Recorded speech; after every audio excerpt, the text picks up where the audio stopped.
Bonjour à vous tous, on est très contents de vous voir ce matin pour un dimanche un peu particulier, un événement un peu spécial.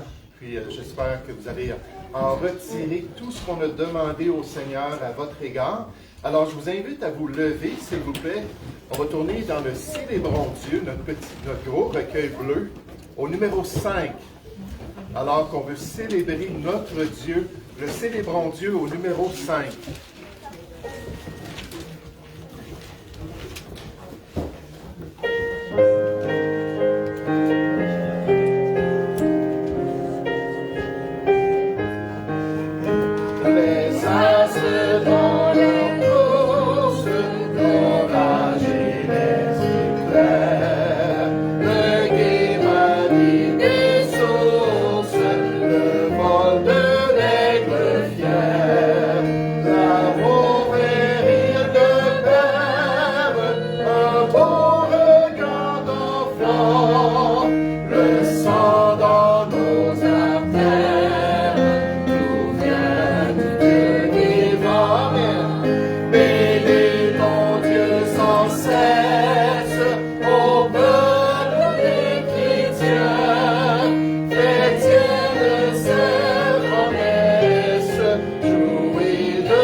Lorsqu'on pense à notre Dieu, puis on pense à sa bonté, on ne peut pas oublier le sacrifice qu'il a fait pour nous, n'est-ce pas? Il n'a pas épargné son propre Fils. Il l'a livré pour chacun de nous. Et cet amour merveilleux, on veut le chanter ce matin, le numéro 23. Sachez que l'Éternel est Dieu. Le numéro 23.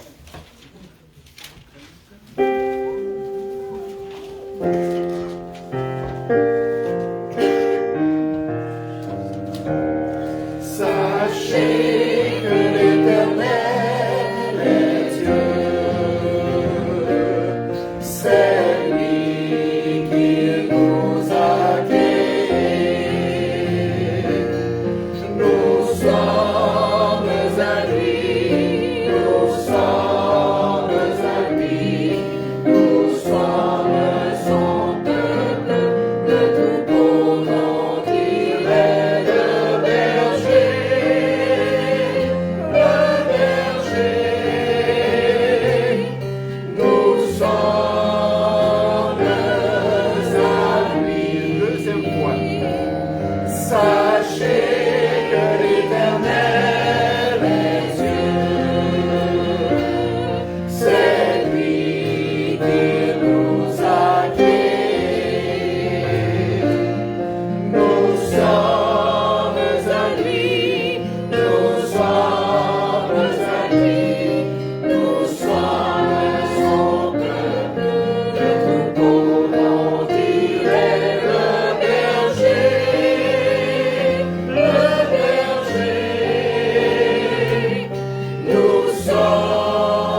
Bonjour à vous tous et bienvenue à notre réunion au Bon Berger en ce premier dimanche du mois d'avril 2024.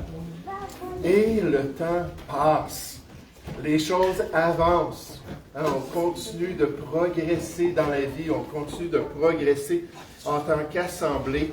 Et bienvenue à cette occasion spéciale de célébrer la vie, la célébration de la vie. De célébrer ce miracle de la conception de l'être humain et tout le potentiel qui s'ensuit pour lui s'il survit à son séjour dans le sein maternel. Ça, c'est un grand enjeu, n'est-ce pas? Cette survie-là du bébé dans le sein maternel. Nécessairement, on est tous conscients de la tragédie de l'avortement à notre époque, des différents motifs qui pourraient porter une future maman à mettre un terme à sa grossesse et connaissant en tant que chrétien le Dieu de la vie, le Seigneur de l'existence merveilleuse de l'homme qu'on va célébrer tout à l'heure durant la prédication de la parole de Dieu, on désire en tant que chrétien effectivement faire partie de cet encouragement pour les mamans. Et ce matin, on a une de nos mamans qui n'est pas ici. Elle est vraiment rendue à sa date d'accouchement. Et là, ils sont restés à la maison, mais priez vraiment pour Anna. Hannah, dans quelques jours peut-être, elle va accoucher, qui sait. Mais elle est rendue à sa date. Puis j'ai ma fille nécessairement qui, elle aussi, devrait accoucher d'ici la fin du mois. Puis elle qui s'en va dans un voyage missionnaire au Madagascar. J'ai dit, oui, mais t'es rendu là, à terme de ta grossesse. Elle dit, oui, mais c'était planifié le voyage. Puis là, la semaine où on en a parlé, il y a un pilote de l'air, je pense que c'était coréen, que pendant le voyage, ce pilote-là a dû accoucher une maman qui était là dans l'avion, qui a eu ses contractions. Là, je lui ai dit ça à ma fille. J'ai dit, imagine, là, si tu es obligé d'accoucher dans l'avion comme ça. Elle dit, ça serait moins pire que dans la forêt. Alors que dans notre voyage, on va s'en aller d'un village à un autre pour aller partager l'évangile de Christ. J'ai dit, OK, je sais qu'il n'y a rien à faire. Mais cette conception, cet encouragement pour les mamans d'aller jusqu'à la fin de leur grossesse, quand cela est possible, mais dans la majorité des cas, c'est possible. Et de les encourager à respecter et à honorer cette petite vie avec laquelle elles ont été graciées par le Dieu Tout-Puissant, le Dieu des vivants. Donc ce matin, on va avoir une présentation pro-vie. Dans un instant, on est très reconnaissant pour Georges et aussi Jean-François qui sont là pour nous présenter une marche au mois de juin et juste nous sensibiliser sur la réalité pro-vie au Québec et nous aider à avoir ça à cœur, nous aider à avoir cette perspective-là dans nos cœurs, puis à jouer un rôle constructif et pacifique envers cette société qui est à la dérive avec son culte de la mort qui devient de plus en plus populaire. C'est partout, du début à la fin, de la conception au vieil âge, où on encourage les gens à mourir. Et donc, on veut juste faire partie du sel, on veut faire partie de cette lumière-là pour les conscientiser, les encourager envers la vie. Ta vie n'est pas un accident. Elle a été délibérément planifiée, spécifiquement douée et particulièrement placée sur cette terre avec amour par le grand maître artisan, alors que cet auteur nous rappelle ce privilège d'avoir le souffle de vie, ce privilège de faire partie des vivants à cause de Dieu et de sa bonté envers notre vie. David le reconnaît, on va aller voir ce psaume dans un instant lors de la prédication. Mais David dit, je te loue de ce que je suis une créature si merveilleuse. Là, remarquez ce qu'il dit. Il dit, tes œuvres sont admirables. Là, il parle du Dieu qui est derrière notre existence, n'est-ce pas? Du Dieu qui est derrière ce miracle-là de la vie, qui est la grande cause, qui est la source de toute vie. Il dit, tes œuvres sont admirables et mon âme le reconnaît bien. Pendant que chrétien, on devrait dire, Amen, Amen, Seigneur, on le reconnaît, nous aussi. Il dit, quand je n'étais qu'une masse informe dans le sein maternel, tes yeux me voyaient. Et sur ton livre étaient tous inscrits les jours qui m'étaient destinés après ce séjour dans le sein maternel, la vie que tu voulais pour moi, avant qu'aucun d'eux existe, que tes pensées, ô Dieu, me semblent impénétrables, que le nombre en est grand. Et dans cet esprit d'action de grâce et d'adoration, David se tourne vers le Dieu qui lui a donné la vie. Ce Dieu, on va le voir dans ce psaume, qui connaît toutes choses, qui voit tous ses bébés dans les seins maternels et qui sait exactement ce qu'il avait planifié pour leur existence. Il est le maître de la vie. Il est celui qu'on doit honorer ce matin et celui à qui on doit dire merci, merci pour cette vie que tu m'as donnée. Puisque Dieu voit le bébé dans le sein maternel, puisqu'il le connaît déjà, bien avant sa naissance, dès sa conception, il sait tout ce qu'il planifie pour son existence sur la terre, l'appel qu'il a pour sa vie, le salut merveilleux qu'il veut lui présenter, l'existence particulière qu'il comprend, qu'il connaît comme aucun autre. Et ce matin, on va s'arrêter pour considérer cette réalité, considérer ce Dieu qui connaît toutes choses, pour pouvoir exalter son nom, pour pouvoir, comme David, exprimer notre reconnaissance. J'espère, avec les différents points d'application que je vais présenter, qu'on va partir d'ici pour une nouvelle semaine, avec le tremplin de notre expérience dans le Seigneur, pour être de bons témoins de Jésus-Christ, de bons témoins de cette vie éternelle qu'il offre à chacun. Donc, tout à l'heure, on va se concentrer un peu plus sur cela. On a un nouveau verset biblique pour ce mois, et c'est toujours sur notre thème de trouver notre force en lui pour 2024. Justin, est-ce que tu pourrais distribuer le verset? Puis juste lever votre main, si vous aimeriez mémoriser ce verset. Et ce verset, vous allez voir, nous parle de la force qui est nécessaire dans nos combats personnels, mais en particulier dans nos combats spirituels, dans notre guerre contre les forces des ténèbres qui nous entourent autour de nous. Si certains d'entre vous avez été présents ou vous avez écouté mercredi soir lors de notre étude biblique, on a parlé des forces démoniaques. On a parlé de l'oppression qu'un chrétien même peut expérimenter. On a décortiqué ce que la Bible nous dit concernant ces esprits impurs-là. Puis là, le grand message que je voulais que les gens retiennent, c'est qu'on est dans une guerre spirituelle. Il y a un monde invisible autour de nous qui se lève contre nous, qui veut nous détourner de la volonté de Dieu. Si vous n'êtes pas certain, allez voir le message de mercredi soir. Et là, Dieu nous dit, j'ai une force pour toi dans ce grand combat spirituel. Alors que tu te revêts de l'armure de Dieu et que je vais t'accompagner dans ce que tu vas vivre ici-bas. Donc, mémorisez ça puis retenez cette vérité-là. N'oubliez pas, pour ceux et celles qui le veulent, qu'on a un plan de lecture qui vous permet de lire soit la Bible au complet durant l'année ou au moins le Nouveau Testament. Puis à chaque fois qu'un chrétien, puis ça m'arrive régulièrement, je parle avec des croyants, ils disent non, moi je ne lis pas vraiment la Bible. Pour moi, c'est de base. Pour moi, c'est vraiment quelque chose de nécessaire. L'homme ne vivra pas de pain seulement dans le plan de Dieu. Donc, on vous encourage, ce programme-là ou un autre programme, on vous encourage à prendre du temps dans les Écritures et à pouvoir vraiment marcher avec le Seigneur. Donc, on va pratiquer notre verset du mois. On va le faire à 3 reprises ensemble. On le fait à l'Assemblée. Ça, c'est publiquement. Je vous encourage à le faire dans votre privé et à serrer la parole de Christ dans notre cœur. Donc, à 3 reprises, tous ensemble, Éphésiens 6.10. Éphésiens 6.10. Au reste, fortifiez-vous dans le Seigneur et par sa force toute puissante. Éphésiens 6.10, on pense au combat spirituel. À nouveau, Éphésiens 6:10. Au reste, fortifiez-vous dans le Seigneur et par sa force toute puissante. Éphésiens 6:10, une dernière fois. Éphésiens 6:10. Au reste, fortifiez-vous dans le Seigneur et par sa force toute puissante.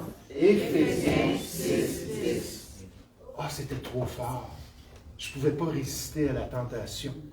Il fallait que je succombe à mon péché. Dieu nous dit non. La force est disponible. Si on veut se revêtir, c'est un choix, n'est-ce pas? Mettre tous les éléments de l'armure, dont cette grâce et cette force-là, pour nous permettre d'accomplir la volonté de Dieu. On va adorer Dieu par nos offrandes, nécessairement, c'est libre à chacun. Et je vais inviter notre frère à venir prier pour remercier le Seigneur.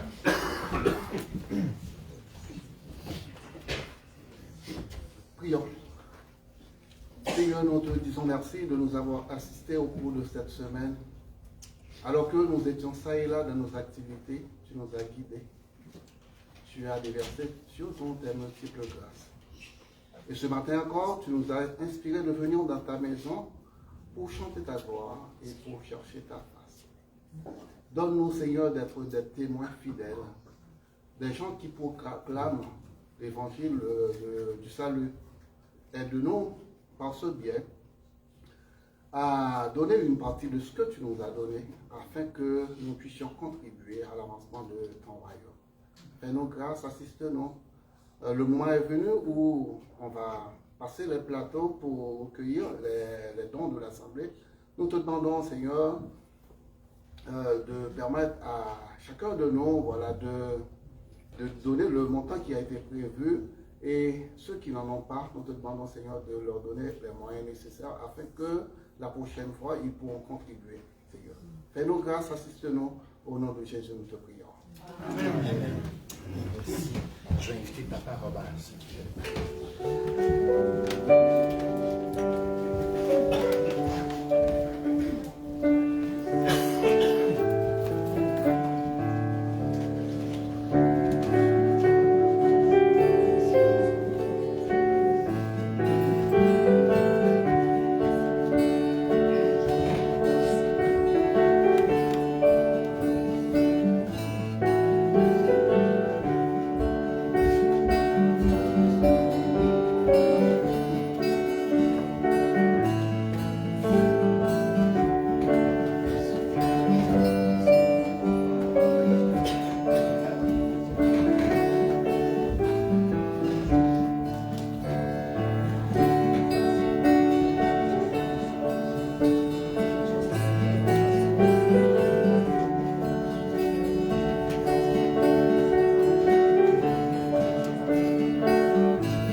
Continuer à prier pour la situation du bâtiment. On n'a toujours pas de nouvelles de la ville de Drummondville concernant le renouvellement durable et leur projet de changer toute la structure de notre coin.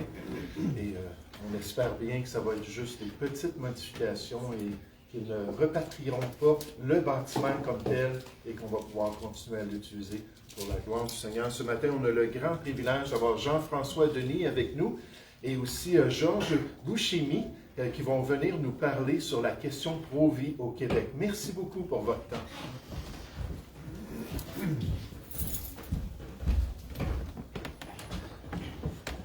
Merci à Pasteur Jean pour son accueil chaleureux. On est vraiment content d'être avec vous ce matin.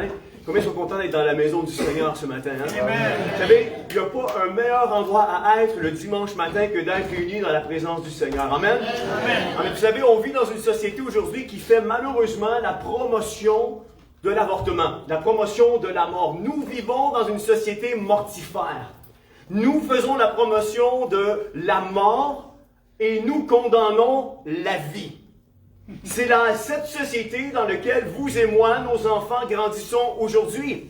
Et Dieu nous appelle à être une lumière aujourd'hui. Et je ne veux pas prendre trop de votre temps parce que je veux laisser le temps à Georges de pouvoir faire l'annonce parce que nous sommes seulement l'équipe de marketing en arrière de toute la marche pour la vie. Nous travaillons en collaboration avec Campagne Québec Vie pour cet événement-là. Mais je voulais quand même vous dire, la parole de Dieu nous dit, vous êtes la lumière du monde. Vous savez, le mot lumière dans la parole de Dieu est le mot phos dans le grec. Le mot phos veut dire vérité morale et spirituelle.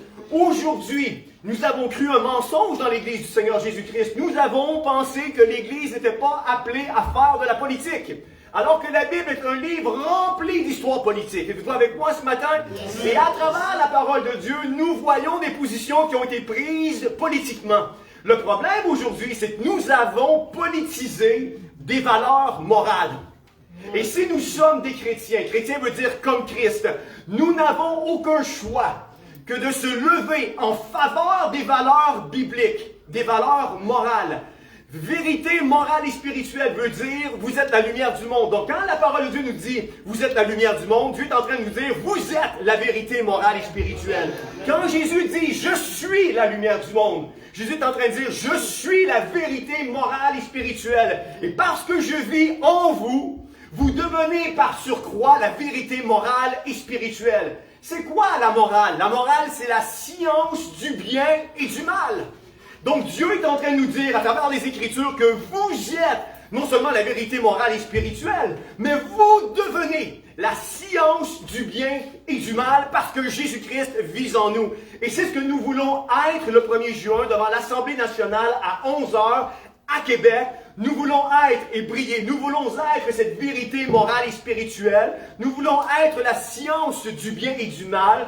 Nous voulons refléter le Seigneur Jésus-Christ. Nous voulons faire la promotion pacifiquement de la vie. Et j'espère et j'appelle à chacun d'entre vous de mettre à votre agenda le 1er juin et d'être présent pour une fête extraordinaire, festive, une fête d'enfants. On parlait, Georges et moi, Georges me racontait que le 1er juin dans les pays communistes, c'est la fête des enfants. Et nous voulons faire du 1er juin au Québec pour une première historique, la fête de la famille, la fête des enfants, où nous célébrons la vie, où nous envoyons ce message clair à nos gouvernements. Georges, je te laisse pour 15 minutes.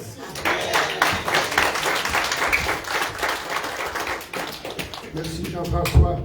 Alors, mon nom est Georges Bouchemi. Je suis président de l'organisme Pro-Vie, Campagne Québec Vie. Alors, Campagne Québec Vie, c'est un organisme qui existe depuis 1989. 1989, c'est une date fatidique au Canada. C'est la deuxième décision de la Cour suprême qui a fait en sorte qu'aujourd'hui même, depuis cette date-là, 88-89, l'avortement, c'est-à-dire, quand on parle d'avortement, c'est la mise à mort d'un enfant dans le ventre de sa mère. Elle est complètement permis de la conception, c'est-à-dire quand l'enfant commence sa vie terrestre, jusqu'à la naissance, sans aucune justification nécessaire, donc jusqu'à l'accouchement. Au Québec, il y a à peu près 20 000 avortements par année, sur 70 000 naissances, donc un peu plus que, je dirais, le quart des enfants sont tués dans le ventre de leur mère, le 5e, pardon, ce qui fait que le ventre de la mère aujourd'hui est le lieu le plus dangereux au monde pour l'être humain. Donc, c'est un problème sérieux. Et qu'est-ce qui justifie dans le cœur de nos concitoyens ce crime? Pourquoi ne le voient-ils pas? Parce que ce n'est pas nouveau dans nos sociétés que nous ignorons certaines injustices. Et souvent, on s'en rend compte seulement après coup qu'on a commis une injustice, puis qu'il faut la rectifier. Par exemple, on peut parler de discrimination injuste envers les femmes. On peut parler d'esclavage. On peut parler d'antisémitisme. Ce qui relie toutes ces injustices-là, c'est qu'on nie l'humanité à une personne. On les traite en objet. On ne veut pas les voir. On s'en sert comme d'un objet. Maintenant, aujourd'hui, c'est l'idéologie de la liberté au-dessus de toute autre considération. Chacun se croit son petit Dieu. Chacun dit, c'est moi qui connais, qui a la science uniquement de par ma propre connaissance du bien et du mal. Et c'est cela qui doit être respecté. C'est mon choix, dit-on. Et on refuse carrément que la science du bien et du mal ne vient pas de nous-mêmes, mais vient d'où? Vient de Dieu. Oui. Alors nos sociétés, en posant ce geste, en permettant ce geste d'avortement, on dit aux gens que c'est à vous de décider et pas Dieu. Cet enfant qui est conçu, vous pouvez le tuer, Dieu n'a rien à voir avec. Et notre société est ainsi constituée complètement en ignorant ce que Dieu veut. Dieu dit, dans Jérémie 1,5, avant que je t'eusse formé dans le ventre de la mère, je t'ai connu. Donc Dieu nous forme, il nous connaît dès notre conception. Nous sommes des êtres humains à part entière dès la conception. Mais puisqu'on permet l'avortement, c'est comme si on disait à Dieu, je refuse ta présence. Nous ne voulons pas qu'il règne sur nous. Voilà ce que nos législateurs disent. Alors, Campagne Québec Vie a été constituée pour que cette grande injustice soit connue, pour que les yeux soient ouverts à cela, et aussi qu'elle soit rectifiée. Et pour cela, ça prend des personnes de bonne volonté qui se lèvent, qui reconnaissent cela, et qui disent, mon Dieu, j'ai peut-être commis l'avortement. Mon Dieu, j'ai peut-être encouragé l'avortement. J'ai peut-être provoqué l'avortement en faisant des choses irresponsables avec quelqu'un en dehors du cadre du mariage, qui a fait en sorte que l'enfant conçu, nous n'étions pas prêts pour cela. Alors Seigneur, je me repente de mon péché et je veux faire le bien.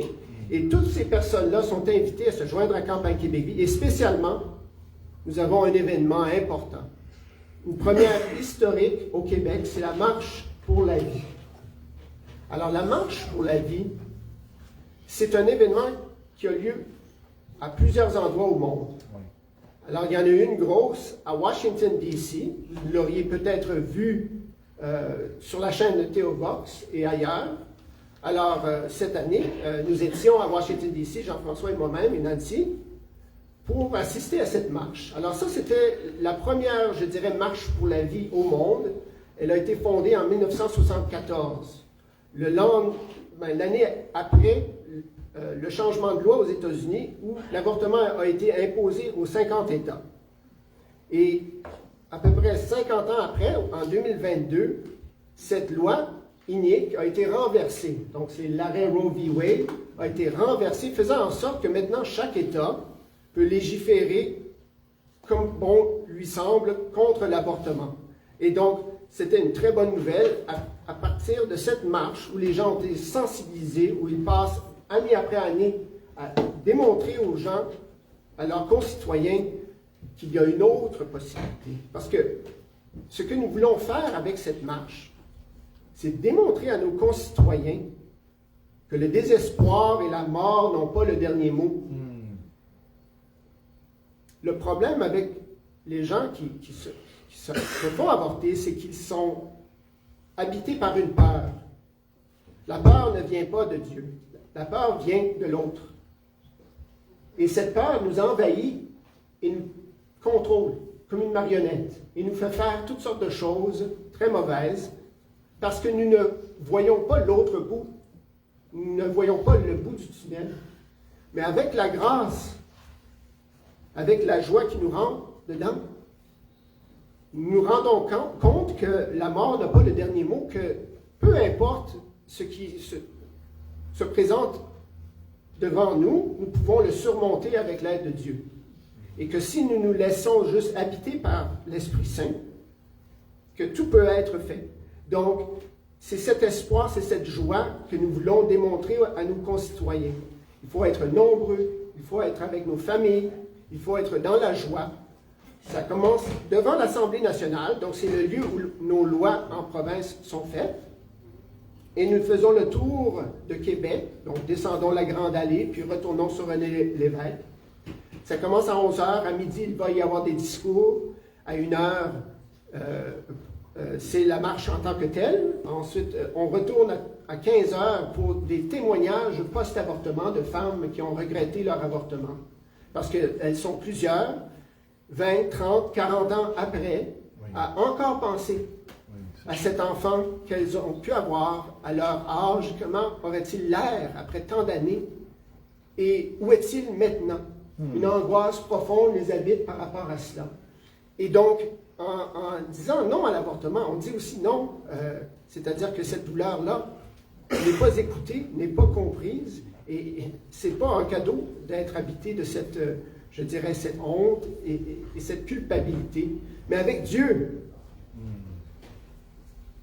avec Jésus-Christ, nous sommes guéris de ces culpabilités-là. Ça nous permet de marcher avec joie contre l'avortement. Il faut dire non à la mort et oui à la vie.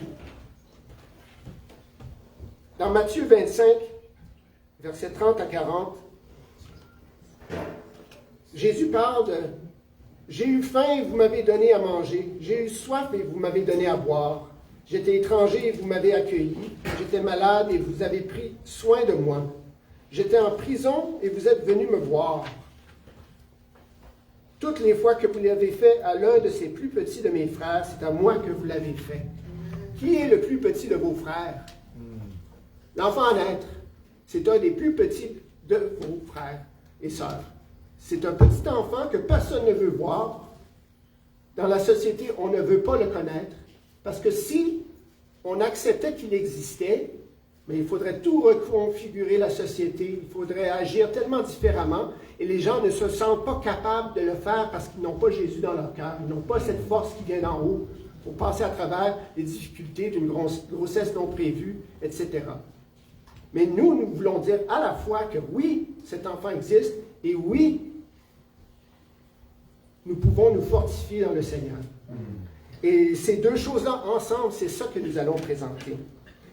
J'ai eu faim et vous m'avez donné à boire. Saviez-vous que maintenant, la plupart des avortements se font par pilule abortive? De plus en plus en Occident, dans certains pays scandinaves, c'est jusqu'à 90% des avortements qui se font par pilule abortive. Or, la pilule fonctionne de cette manière suivante, c'est-à-dire qu'elle empêche la nidation de l'embryon. L'embryon veut se rattacher à la paroi pour commencer à prendre sa nourriture. Il ne peut plus parce que l'utérus est inhospitable. Et donc, ce qu'il fait, l'enfant, c'est qu'il se détache et il meurt de faim et de soif. Donc, quand on accueille un enfant dans son sein, quand on dit non à l'avortement et oui à la vie, on a donné à manger à cet enfant. Il a eu soif et on lui a donné à boire. Il était étranger. Peut-être que certaines femmes, et souvent, ça arrive trop souvent, il y a des femmes qui se font violer. Et cet enfant est un étranger dans le sein de la mère. Est un étranger, est un intrus d'une certaine manière. Bénis soyez-vous quand vous accueillez cet enfant. C'est un étranger par excellence. On parle de personnes qui rentrent dans le pays sans être invitées, etc. Mais ça, c'en est un étranger que nous avons l'obligation, avec la force de Dieu, ça se fait. Parce que d'avorter à cause de viol, c'est de punir l'enfant pour le crime du père. C'est une injustice.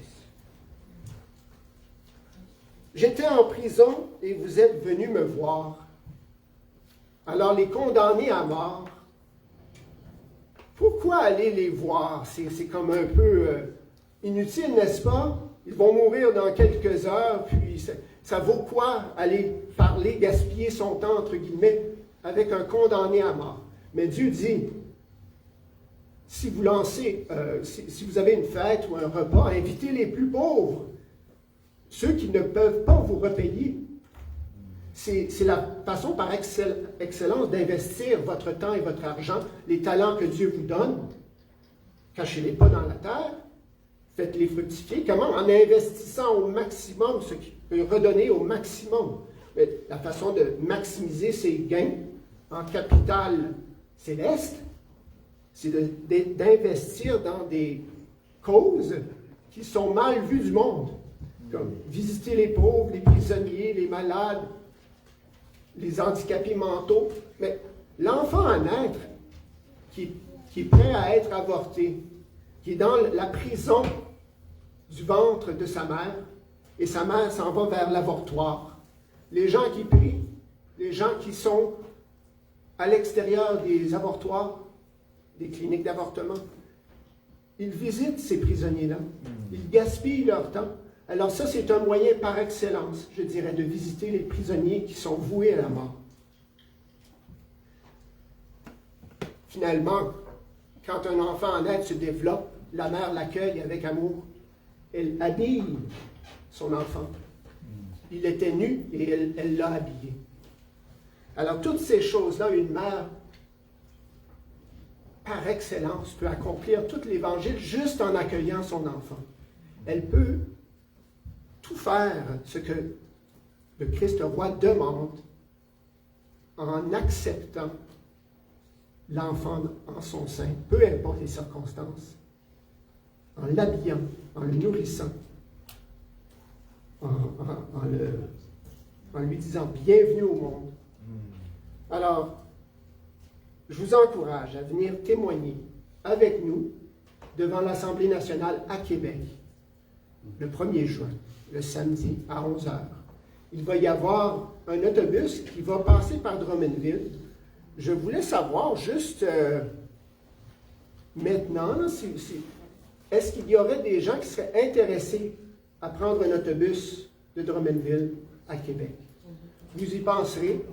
C'est un autobus qui va se faire. Il y a à peu près déjà une vingtaine de personnes qui partent de Drummondville. Donc, nous organisons d'un peu partout les autobus. Alors, sur ce, j'aimerais vous remercier de m'avoir accueilli. C'est une grande joie d'être ici avec vous. Et j'aimerais, c'est ça, je vous encourage à venir le 1er juin, 11h à Québec, pour la marche. Merci.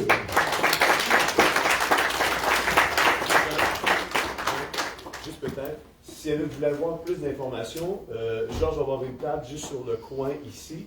Je veux juste attirer votre attention que ce samedi-là, c'est un samedi matin, on l'a dit, on parlait de la fête des enfants, il va y avoir des kiosques pour les enfants, qui puissent avoir du plaisir à maquiller, faire des bricolages en rapport avec la vie, puis se promener après ça avec leur maquillage, puis leur petite banderole aussi. C'est vraiment un événement familial, il va y avoir des bandes de musique qui vont être là aussi, qui vont glorifier le nom du Seigneur Jésus-Christ, qui vont parler de la vie. Et puis, il va y avoir des personnes aussi qui ne vont pas nécessairement passer à travers l'avortement, mais qui vont être là pour faire l'éloge de la vie aussi. Donc, on veut juste vous encourager à être chacun d'entre vous présent pour ces événements. Merci. Vous savez, on parle de ce sujet ce matin, c'est vraiment exceptionnel. Puis peut-être qu'il y en a parmi nous qui ont déjà fait ce choix-là, d'avorter un enfant. Peut-être qu'il y en a qui ont le cœur lourd ce matin. Moi, j'étais un toxicomane, vous le savez. Dans mon adolescente, une dame m'a contacté, puis elle me dit « Je m'en vais me faire avorter et j'ai besoin d'un accompagnateur pour pouvoir me faire avorter. » Elle m'a demandé « Est-ce que tu pourrais venir avec moi? » Puis moi, je suis allé avec elle et elle s'est faite avorter. Donc, conscience lourde, n'est-ce pas? Mais vous savez, ce n'est pas un péché impardonnable. Dieu, en Jésus-Christ, offre un salut parfait. Ça couvre toute iniquité, tout péché. Alors, si c'est arrivé dans votre vie que vous avez fait cela, et que vous vous êtes fait avorter, peut-être que vous avez participé à un avortement, peut-être que vous êtes celui qui a conçu cet enfant, puis qui avait été irresponsable, mais juste se tourner vers le Seigneur, et dire, oui Seigneur, j'ai péché, j'ai fait ce qui est mal, pour recevoir cette paix avec Dieu, cette grâce du Seigneur. Je vous invite à vous lever, s'il vous plaît. Nous allons tourner numéro 351. Avant le message, puis nécessairement les classes des enfants. Donc, merci encore pour cet encouragement à la vie. Le numéro 351. Bientôt, Jésus va nous prendre.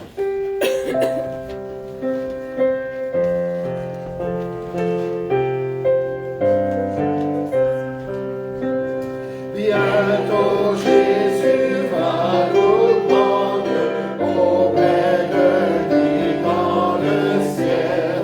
Il nous a dit de l'attendre jusqu'au jour de son appel. Nous avons la victoire, nous vivrons avec Jésus dans le ciel. À toi seul la gloire, oh viens bientôt Emmanuel.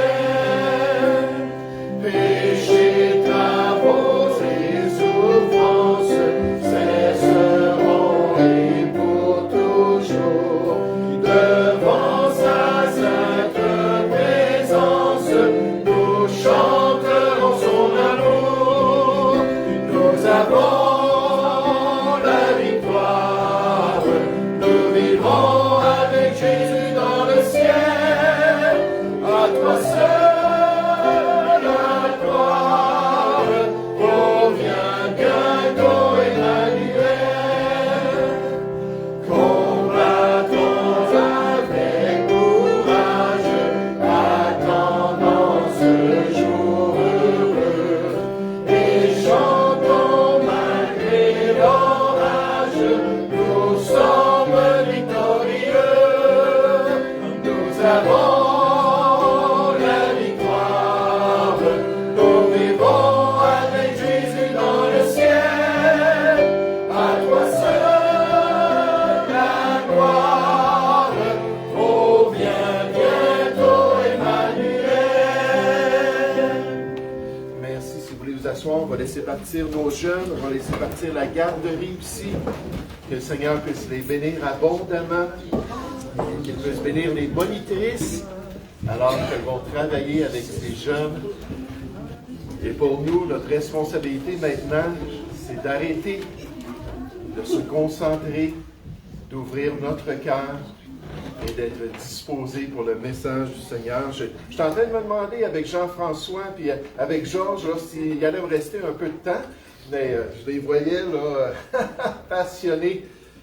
Mais moi, ce matin, j'aimerais juste développer un petit peu cette question. Donc, bienvenue à notre réunion au Bon Berger en ce dimanche matin et bienvenue à cette occasion de pouvoir se tourner vers la grâce de Dieu et vers le message des Écritures. Et comme vous le savez, on se tourne ce matin vers un sujet particulier, un sujet qui en affecte certains. Puis on veut prendre du temps, un temps de recueillement dans le manuel de vie, le manuel d'instruction béni pour l'Église de Jésus-Christ, pour les enfants de Dieu dans la voie de la vie éternelle, puis en mettant cet accent sur la vie, cet accent sur le souffle de vie que je suis tellement content de posséder aujourd'hui encore. Cette vie dès le sein maternel qui est un tremplin pour le restant de l'existence humaine. Le sein maternel, cette étape stratégique pour le restant de cette vie sur la terre, pour tout l'épanouissement dans ce monde avec tous ces défis et toutes les expériences que l'être humain vit parmi les hommes. Et ce matin, je vous invite à tourner dans un beau passage du recueil des psaumes d'Israël, un beau passage dans l'Ancien Testament, dans le psaume 139. Si vous voulez tourner là, s'il vous plaît, où David décrit la présence bienveillante du Dieu de Jacob qui a guidé toute son expérience alors qu'il était dans ce séjour sur la terre. Et vous le savez, j'ai beaucoup à cœur le salut des âmes. À chaque semaine, on sort, j'essaie de sortir presque à chaque jour pour aller parler à des gens du Seigneur Jésus-Christ. J'ai beaucoup à cœur cette relation personnelle. Puis je vois des gens qui sont élevés dans des familles chrétiennes, des gens qui ont côtoyé l'Église toute leur vie. Puis moi, ce que je leur dis, c'est ne vous limitez pas à l'extérieur, ne vous limitez pas à juste un semblant de vie chrétienne. Regardez si vous avez cette relation-là avec le Seigneur Jésus. Oh, le psaume 139, alors que nous célébrons le Dieu qui connaît toutes choses. Le Dieu qui connaît toutes choses, c'est le thème de ce psaume. On va l'appliquer dans cette question de la vie. Alors que Dieu connaît notre vie, alors que Dieu connaît tous les défis de notre existence, alors que Dieu connaît même le petit bébé dans le sein maternel. Et David va développer cela ici pour nous. Le psaume 139, à partir du verset 1, on nous dit au chef des chantres de David, le serviteur du seul vrai Dieu. Psaume, Éternel, tu me sondes et tu me connais. Tu sais quand je m'assis et quand je me lève. Tu pénètres de loin ma pensée, on va tout regarder ces détails. Tu sais quand je marche et quand je me couche. Et tu pénètres toutes mes voies, je suggère toute ma vie. Car la parole n'était pas sur ma langue que déjà, ô Éternel, tu la connais entièrement. Tu m'entoures par derrière et par devant, et tu mets ta main sur moi. Une science, une connaissance personnelle aussi merveilleuse est au-dessus de ma portée. Elle est trop élevée pour que je puisse la saisir. Où irai-je loin de ton esprit? Où fuirai-je loin de ta face? Si je monte aux cieux, tu es là. Si je me couche au séjour des morts, te voilà. Si je prends les ailes de l'aurore et que j'aille habiter à l'extrémité de la mer, là aussi ta main me conduira et ta droite me saisira. Si je dis, au moins les ténèbres me couvriront, la nuit devient lumière autour de moi. Même les ténèbres ne sont pas obscures pour toi. La nuit brille comme le jour et les ténèbres comme la lumière. Puis David était ébloui de la personne de son Dieu. C'est toi qui as formé mes reins et qui m'as tissé dans le sein de ma mère. Je te loue de ce que je suis une créature si merveilleuse. Tes œuvres sont admirables et mon âme le reconnaît bien.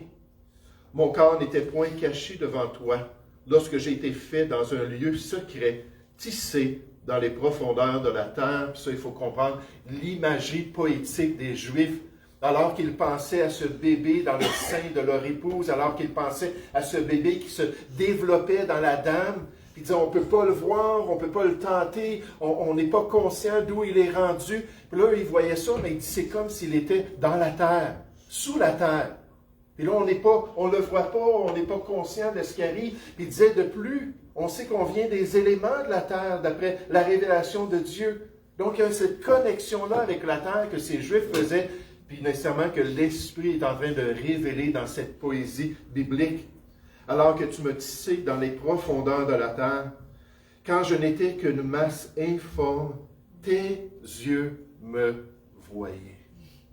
Donc, tu te souviens du thème, le Dieu qui connaît toutes choses, qui voit toutes choses. Tes yeux me voyaient. Et sur ton livre étaient tous inscrits les jours qui m'étaient destinés avant qu'aucun d'eux existe. Que tes pensées, ô Dieu, me semblent impénétrables, que le nombre en est grand. Si je les compte, elles sont plus nombreuses que les grains de cendre. Je m'éveille, puis là c'est l'image après cette vie dans l'au-delà, et je suis encore avec toi dans la prochaine vie d'après l'espérance des croyants. Ce psaume servant comme un psaume imprécatoire dans le recueil d'Israël, le restant du psaume décrit le désir de justice de David envers les criminels de son époque qui se moquaient de Dieu, de sa parole et de sa volonté. Mais ce matin, on va sauter cela. Vous pourrez le lire à la maison, l'analyser. Puis je vais juste conclure avec la prière d'introspection de David. Regardez au verset 23. Il dit, « Sonde-moi, ô Dieu, et connais mon cœur. » Et je l'ai prié tellement souvent, je continue à le prier. Dieu, j'ai besoin que tu rentres en profondeur. Tu regardes jusque dans mon âme. Sonde-moi, ô Dieu, et connais mon cœur. Éprouve-moi, teste-moi, et connais mes pensées. Regarde si je suis sur une mauvaise voie, et conduis-moi sur la voie de l'éternité. Quel beau psaume on est en train de regarder ce matin. Quel beau passage qui présente un Dieu vivant, un Dieu actif, un Dieu attentif, un Dieu intéressé dans l'homme. Et dans toutes les étapes de sa vie, dans tous les domaines de sa vie. J'aimerais qu'on puisse regarder cette part stratégique que Dieu veut avoir dans la vie de tous les êtres humains. Paul l'a décrit ainsi lorsqu'il est arrêté à Athènes, dans l'aéropage, où il a dit concernant ce seul vrai Dieu. Il a dit, il a fait que tous les hommes. Vous savez, quand j'étais à l'aéropage dans la ville d'Athènes, dans un voyage en Grèce, je me suis arrêté, j'ai sorti la parole de Dieu, puis j'ai prêché ce que Paul a dit ici dans Actes chapitre 17. Il a fait que tous les hommes, mon Dieu, sortis d'un seul sang d'Adam et Ève, qu'il habite sur toute la surface de la terre, ayant déterminé la durée des temps et les bornes de leur demeure, puis là on voit la volonté de Dieu, il a voulu qu'il, tous les hommes, c'est pour tous, c'est ouvert à tous, qu'ils cherchent le Seigneur. On ne peut pas par nous-mêmes, on a trop de décadence. Dieu a une grâce prévenante pour nous permettre d'accomplir son plan pour tous les hommes. Mais qu'ils cherchent le Seigneur et qu'ils s'efforcent de le trouver en tâtonnant, bien qu'il ne soit pas loin de chacun de nous, car en lui, remarquez, nous avons la vie. En lui, nous avons la vie, le mouvement et l'être, ce Dieu personnel et actif qui veut travailler dans notre cœur ce matin. Alors, qu'est-ce qu'on apprend concernant la vie? Qu'est-ce qu'on apprend concernant une relation avec un Dieu qui connaît toutes choses, qui est omniscient? Comment est-ce qu'on peut dépendre de lui? Comment est-ce qu'on peut se réjouir en lui? Comment est-ce qu'on peut progresser dans ses voies? David nous présente ça, puis j'aimerais vous suggérer premièrement que le Dieu vivant désire nous accompagner. Le Dieu vivant désire être présent, désire être actif. C'est pour ça que quand je parle aux gens, puis je leur parle de cette relation-là avec Jésus-Christ, j'ai pas honte. Parce que je sais que Dieu nous dit qu'il le veut, qu'il le désire. Puis il répète cela comme une manifestation de son cœur, une manifestation de son plan. Mais il désire nous accompagner, il veut être présent dans la vie de ses enfants. Il veut se manifester dans leur quotidien. Il les accompagne en tout lieu parce qu'il connaît tous les détails, il connaît toutes choses qu'ils vont vivre et expérimenter. Mais pour ceux qui ne le connaissent pas encore, on va revenir à quelques reprises sur cela. Mais je vous exhorte à vous tourner vers lui et à l'inviter. Il cogne à la porte de notre cœur et il dit, laisse-moi rentrer dans ta vie. Je veux t'accompagner. Il faut comprendre que Dieu savait tout concernant David. Et le psalmiste comprenait que rien en lui ne pouvait être caché devant son Dieu, même les intentions de son cœur. C'est pour ça qu'il dit, Seigneur, tu viens, puis tu regardes mon cœur, puis tu regardes les sentiments de mon cœur, tu regardes les pensées de mon cœur. Il dit, viens encore, Seigneur, viens plus profondément.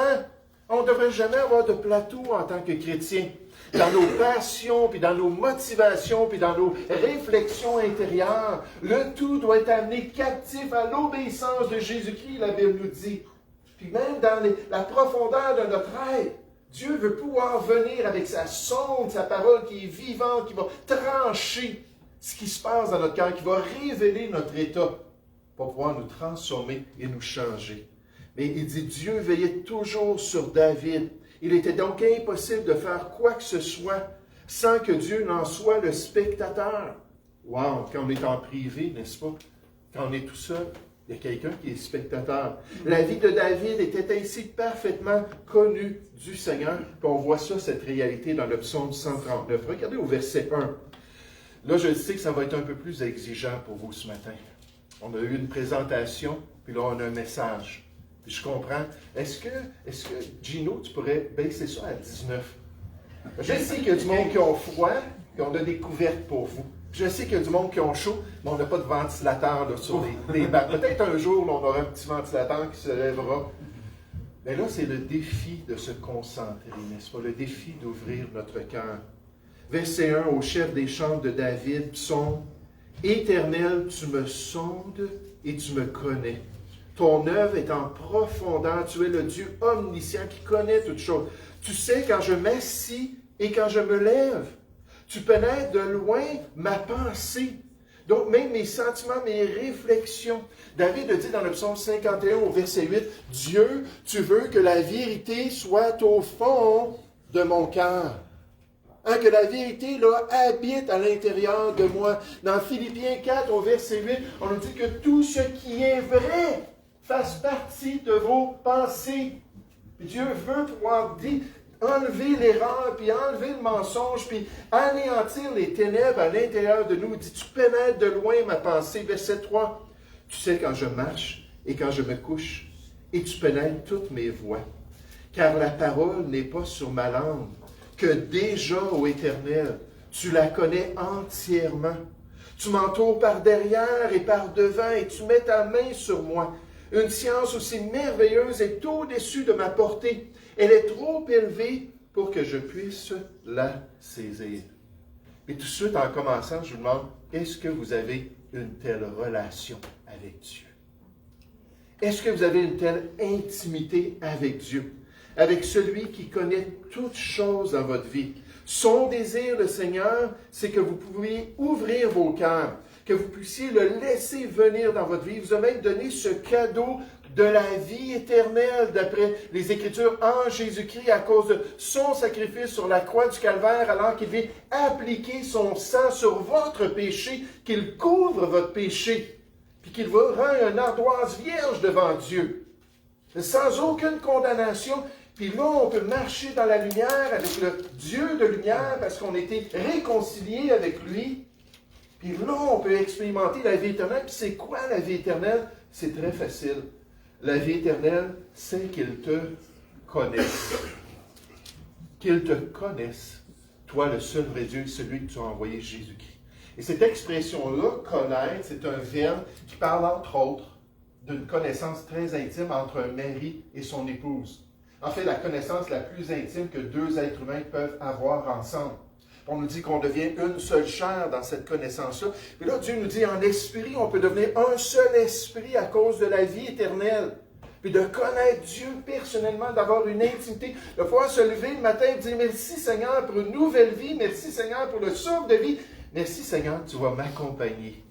Je vais pouvoir marcher avec toi, je vais pouvoir dépendre de toi, je vais pouvoir être guidé dans tes voies.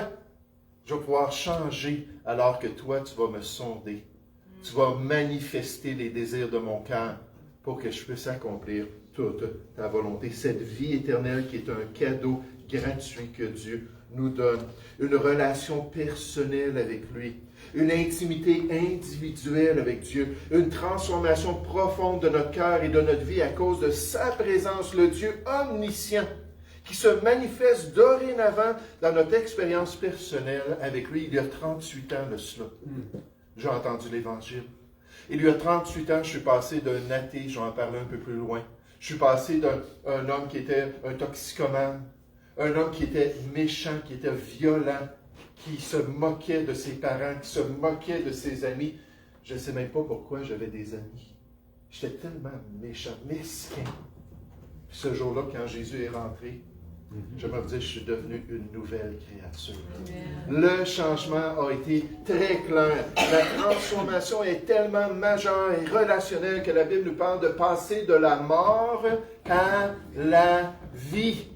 Une transformation. On nous dit Dieu qui est riche en miséricorde dans son pardon à cause du grand amour dont il nous a aimés. Nous qui étions morts par nos offenses, nos crimes.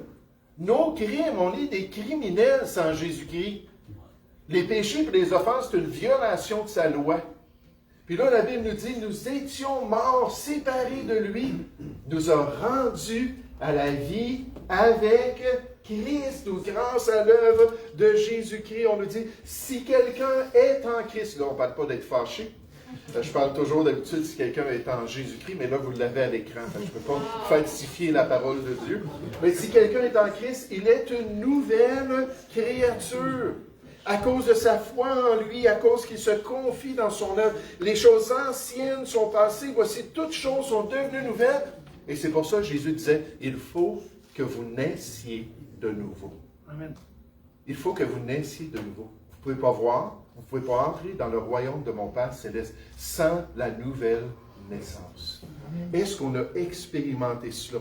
Comme je vous dis, moi, en tant qu'ancien athée, puis en tant que toxicomane, avec une vie tout à l'envers, ça n'a pas été difficile pour moi de comprendre que oui, Dieu m'avait donné une nouvelle vie.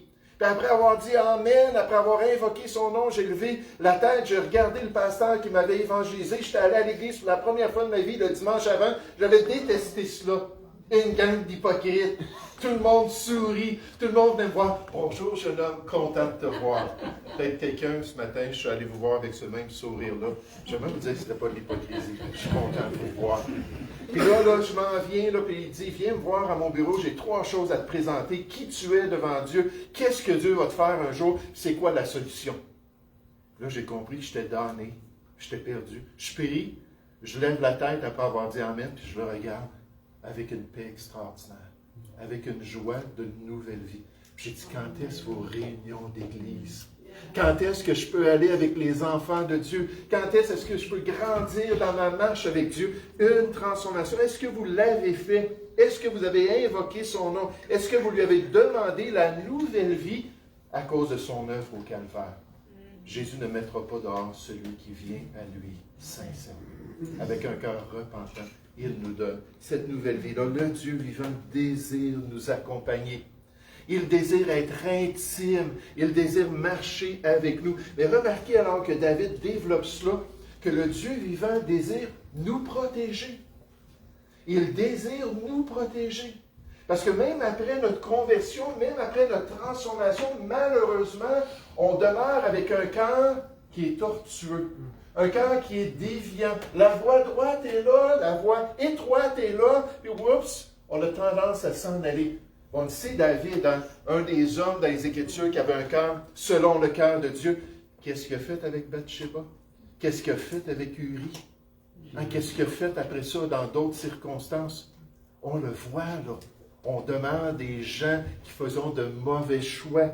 Puis Dieu qui connaît les dangers dans notre vie, Dieu qui voit les mauvaises décisions possibles, Dieu qui veut nous empêcher de faire des mauvais choix avec toutes les conséquences tragiques dans notre existence. Je vous demande toujours de prier pour moi, parce que moi, il y a 2 choses très faciles qui pourraient me disqualifier. 2 éléments. M'en aller avec une autre femme ou devenir malhonnête financièrement. Là, je ne serais plus irréprochable. Puis d'après nos statuts à l'Église, puis d'après l'enseignement de la parole de Dieu, ça serait fini. Alors, je serais un frère parmi des frères, puis je pourrais servir dans certaines limites, mais je ne pourrais plus être pasteur. Puis les pasteurs, j'aimerais vous dire, on a besoin, comme nous tous. Moi, je prie déjà pour tous les saints, je prie déjà pour tous les croyants. J'ai une discipline, là, puis j'essaie, là, on a des visiteurs, je ne peux pas dire, je vais prier pour vous, désolé. Mais tous les autres, là, je vous ai toutes, là, j'ai comme une armoire dans mon esprit. Puis là, je commence, là, puis là, je descends. Papa Robert avec sa famille, béni Janvier, béni Bello, béni... Puis là, si je sais, oui, telle et telle personne vit ça en ce moment, telle et telle personne a tel problème de santé. Puis là, je descends dans cette armoire-là, dans ce casier-là de mémoire, puis là, je passe à travers tous les gens. Puis là, après ça, je m'arrête, puis je dis, Seigneur, j'ai-tu oublié quelqu'un? On a des nouveaux ici. J'ai-tu oublié Gino puis Nathalie? J'ai-tu oublié? Puis là, je vais repasser, puis ainsi de suite. Donc, pour moi, de vous dire, priez pour moi, priez pour les dirigeants dans les églises chrétiennes, pour moi, c'est juste une réciprocité. C'est juste normal, on devrait l'avoir à cœur. Même un bon parent voudrait prendre soin de son enfant. Mais regardez dans le psaume 139, verset 7, David dit, « Où irai-je? Loin de ton esprit. » C'est jamais une bonne chose. C'est jamais quelque chose de positif. C'est pas un signe de santé spirituelle. Qu'un chrétien veuille s'éloigner de l'Esprit de Dieu, qu'un chrétien ne veut plus être rempli de l'Esprit, ne veut plus porter le fruit de l'Esprit. Il y a une réaction là, de David. Il dit, mais où irai-je loin de ton esprit? Où fuirai-je loin de ta face? Loin de ta présence, loin de ta personne, toi le Dieu qui veut m'accompagner. Là, je suis en train de rétrograder, je suis dans un dérapage spirituel, où je fais des mauvais choix, puis j'essaie de m'éloigner, puis j'essaie de vivre selon le monde, puis j'essaie de suivre ma chair. C'est un peu ça que David est en train de dire. Mais ça ne marche pas, verset 8. Si je monte aux cieux, tu es là. Si je me couche au séjour des morts, te voilà. Si je prends les ailes de l'aurore et que j'aille à l'extrémité de la mer, là aussi, ta main me conduira. Si je suis infidèle, toi, tu demeures fidèle. Tu ne lâches pas. Tu ne peux pas me renier. Tu continues. Il dit, tu continues, tu me conduiras et ta droite me saisira tout au long de ma vie. Verset 11. Si je dis au moins les ténèbres me couvriront, la nuit devient lumière autour de moi. Même les ténèbres ne sont pas obscures pour toi. La nuit brille comme le jour et les ténèbres comme la lumière. Oh, je me rappelle de ce témoignage d'un jeune homme que j'avais rencontré, élevé dans une famille chrétienne. Les parents l'encourageaient à connaître Christ et à avoir une relation avec Dieu, mais lui, il ne voyait pas cela du tout ainsi. Il s'est acheté finalement une voiture après qu'il avait travaillé un certain temps. La première chose, quand il était tout seul dans la voiture, c'est qu'il a cherché le poste où il y avait de la musique heavy metal. Moi, je connais, j'ai été sauvé de la musique heavy metal. Il a trouvé cela. Puis là, à chaque fois que ça en allait travailler, là, il dit, il fallait que je ferme cet appel-là dans mon cœur. Cet appel-là de celui qui cognait et disait, oui, je veux que tu sois sauvé, oui, je veux que tu me laisses entrer, oui, je veux cette relation-là avec toi. Puis là, il dit, il fallait que j'écoute cette musique-là. Puis là, il sortait avec ses chums, puis il s'en allait fêter, puis il s'en allait boire. Puis encore une fois, c'était toujours la même réalisation que dans son éducation, son endoctrinement qu'il croyait à l'époque, qu'il y avait toujours quelque chose dans l'arrière de sa conscience qui lui offrait une nouvelle vie, qui lui offrait une relation extraordinaire. Puis comme il résistait, jusqu'au jour où il est embarqué dans sa voiture en état d'ébriété, puis il est parti avec sa voiture, puis il a eu un accident terrible. D'après le rapport de la police, il y avait un seul endroit où la voiture n'était pas toute écrasée. Puis c'était seulement à cet endroit-là qu'il pouvait survivre à cet accident-là. C'était à ses pieds, en dessous du volant, en dessous du dash. Puis quand l'accident s'est produit, c'est là qu'il a été projeté. Tout l'auto s'est écrasé, le camion a passé, l'auto était finie, ils ont dû prendre les comment est-ce qu'on les appelle encore? Des pinces, là, pour de sortir de là, mais il était conscient, là. Là, il était là, tout écrasé, puis il y avait tout autour de lui. Puis qu'est-ce qui arrivait encore? Laisse-moi rentrer dans ta vie. Laisse-moi changer ton cœur. Laisse-moi te permettre de devenir chrétien. Puis alors que ça s'est produit, puis je vous encourage à éteindre vos cellulaires avant de rentrer, puis alors que ça s'est produit cette fois-là, il a dit, OK, je ne veux plus résister. Puis là, cette fois-là, il a accepté le Seigneur. Puis là, dans un témoignage chrétien, il a dit, savez-vous quoi? Dieu est vivant.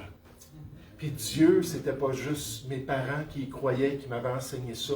Quand j'ai ouvert mon cœur au Seigneur, puis quand je lui ai permis de venir dans ma vie, il s'est manifesté, il m'a donné un nouveau cœur. Puis là, il dit, c'est plus la foi de mes parents, puis c'est plus mes amis chrétiens qui m'encouragent. Je suis le premier à dire, je veux participer, je suis le premier à dire, je veux aller à l'église, je suis le premier à dire, je veux aller évangéliser, parce que c'est puissant l'évangile, ça transforme les cœurs. C'est la puissance de Dieu pour le salut de quiconque y croit.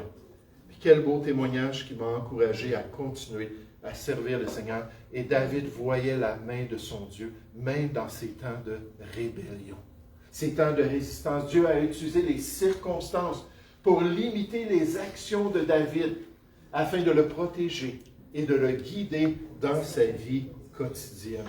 Puis David, ailleurs, en parle. Dans son psaume 23, son psaume le plus célèbre, il dit, quand je marche dans la vallée de l'ombre de la mort, peut-être que vous êtes dans cette vallée en ce moment. Peut-être dans vos circonstances, peut-être dans votre santé, peut-être dans vos relations. Peut-être même qu'il y a des choses très dramatiques qui se passent en ce moment. Avec les lois qui changent, je demande aux gens de l'Église de prier pour chacun de nous. Parce que ça pourrait arriver que les pasteurs se retrouvent en prison.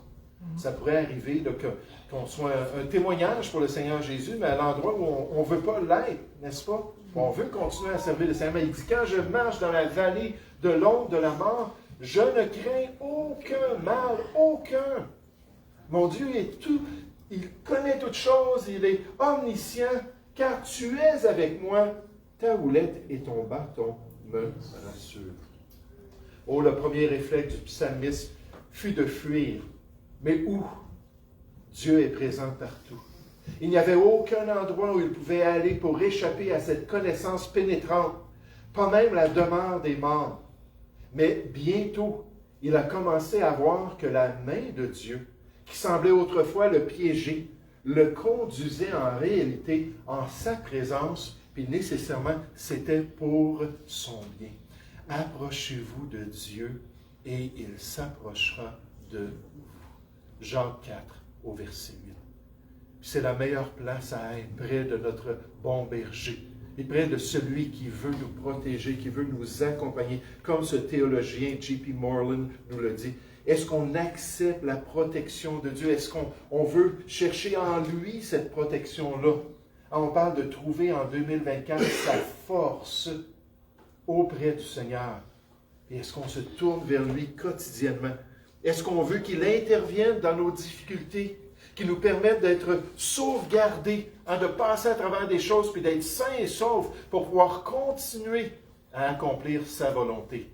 Comme cette pauvre dame qui s'en allait en voiture l'hiver, puis qu'elle voit une autopatrouille, puis elle fait juste « bonjour aux policiers », par respect, c'était pas une moquerie, « bonjour aux policiers ». Là, tout à coup, elle a frappé de la glace noire, puis elle a commencé à déraper, puis elle a sauté un petit ponceau, puis elle est tombée dans un lac.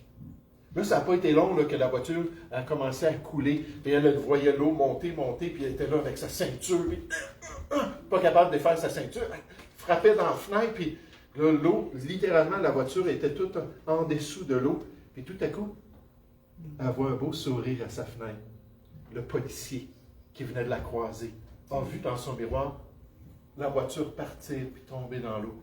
Puis il a plongé, puis il est allé auprès d'elle. Il a dit « tasse-toi un peu, tasse-toi un peu ».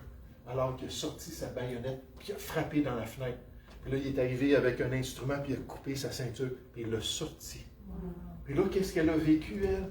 Un temps de reconnaissance, un temps de joie, un temps où elle savait qu'elle pouvait continuer à prendre soin de ses enfants, continuer à être une bonne épouse, continuer à faire ce qui était bien. Pourquoi? Parce que quelqu'un était venu la protéger, un bon Samaritain qui lui avait sauvé la vie. Puis Dieu seul le sait combien de fois il le fait à notre insu. Combien de fois il s'est manifesté et on ne savait même pas que c'est lui qui le fait. Puis je me souviens juste d'une chose.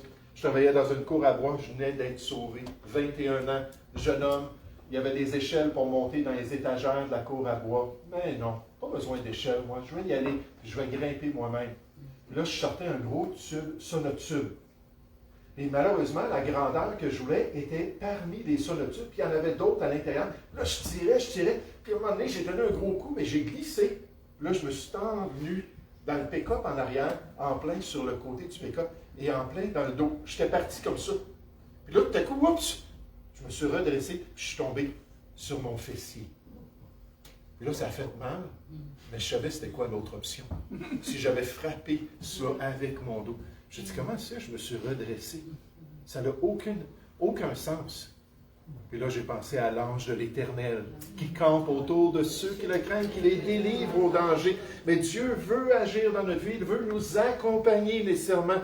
Il veut nous protéger alors qu'on dépend de lui. Puis encore dans notre texte, on voit que Dieu, réellement, ce Dieu vivant-là, veut nous bénir.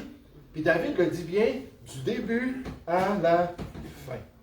Du commencement de notre vie, de notre conception, jusqu'à la ligne d'arrivée, à travers toutes les périodes de notre expérience, dans tout notre pèlerinage dans ce monde, verset 13 dans le psaume 139, c'est toi, Seigneur. À toi le grand responsable, toi qui es en charge de ma vie, toi qui veux décider de mon sort ici-bas, c'est toi qui as formé mes reins, qui m'as tissé dans le sein de ma mère.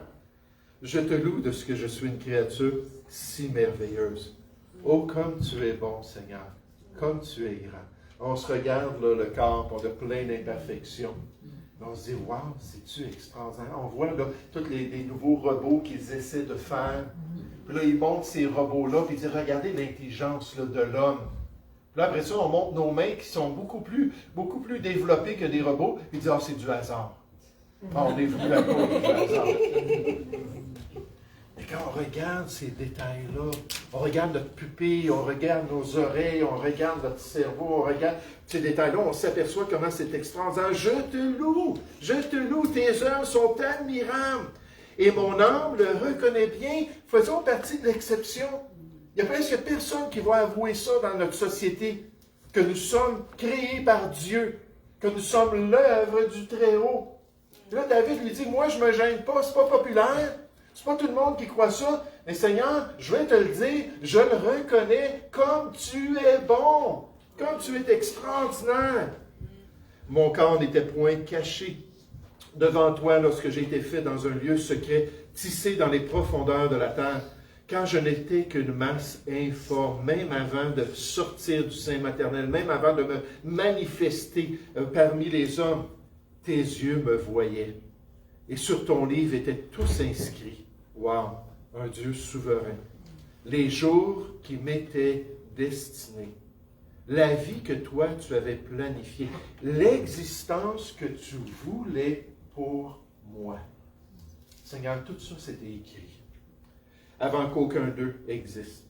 Que tes pensées, ô Dieu, me semblent impénétrables. Que le nombre en est grand.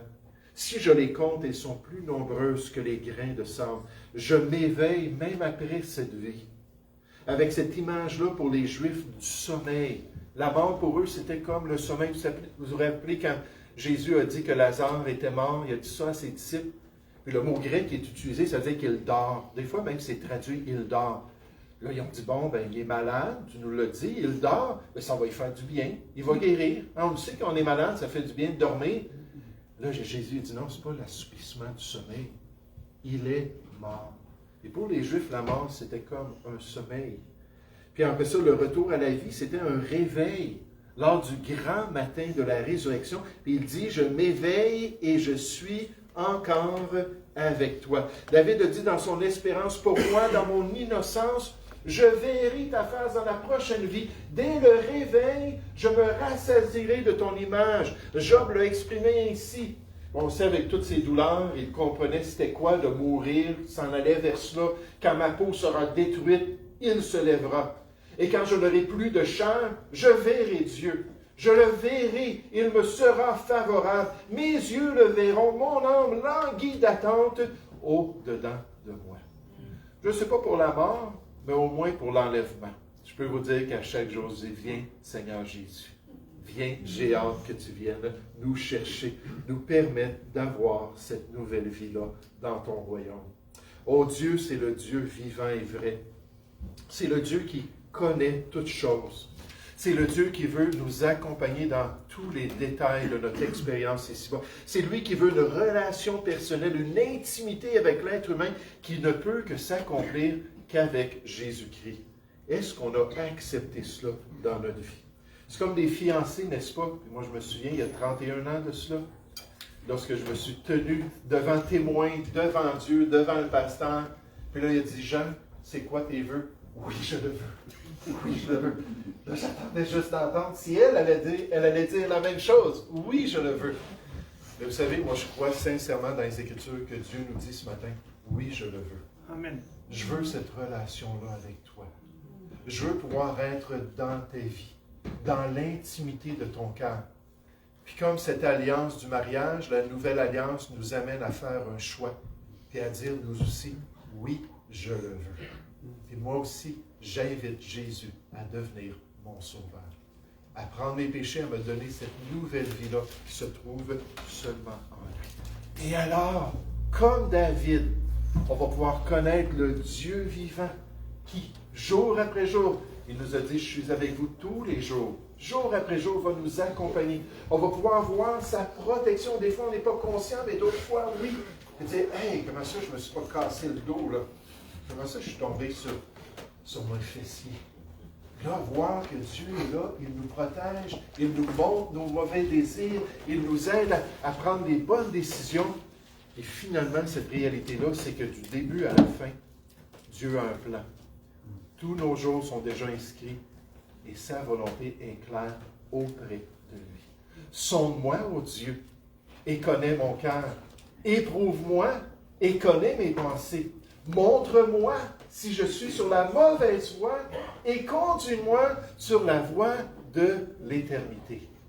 Alors qu'on peut suivre le plan de Dieu pour notre vie. Nous allons prier ensemble.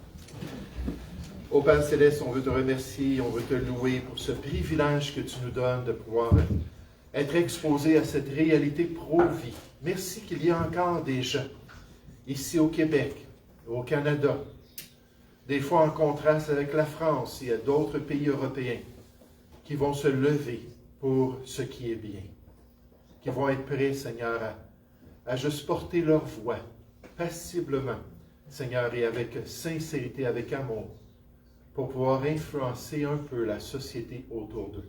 Seigneur, on ne le fait pas vraiment pour les gens et nécessairement on ne voit pas beaucoup de fruits lorsqu'on le fait ainsi, mais on le fait pour avoir une bonne conscience devant toi, avec joie. Et Seigneur Père, on veut te remercier pour cette relation que tu nous donnes en Jésus-Christ et on te demande, Seigneur, que tu puisses nous guider dans tes voies alors qu'on marche avec toi et qu'on désire accomplir ta volonté. Oui, que la sonde puisse descendre profondément dans notre âme, dans notre cœur, pour révéler notre statut spirituel et nous permettre de marcher avec toi. Seigneur, nous te prions au nom du Seigneur Jésus. Amen. J'aimerais vous demander de vous lever avant qu'on termine avec un dernier cantique, le numéro 243. Merci beaucoup pour votre patience. C'était plus long ce matin. Le numéro 243. Marchons avec le Seigneur. Viens m'apprendre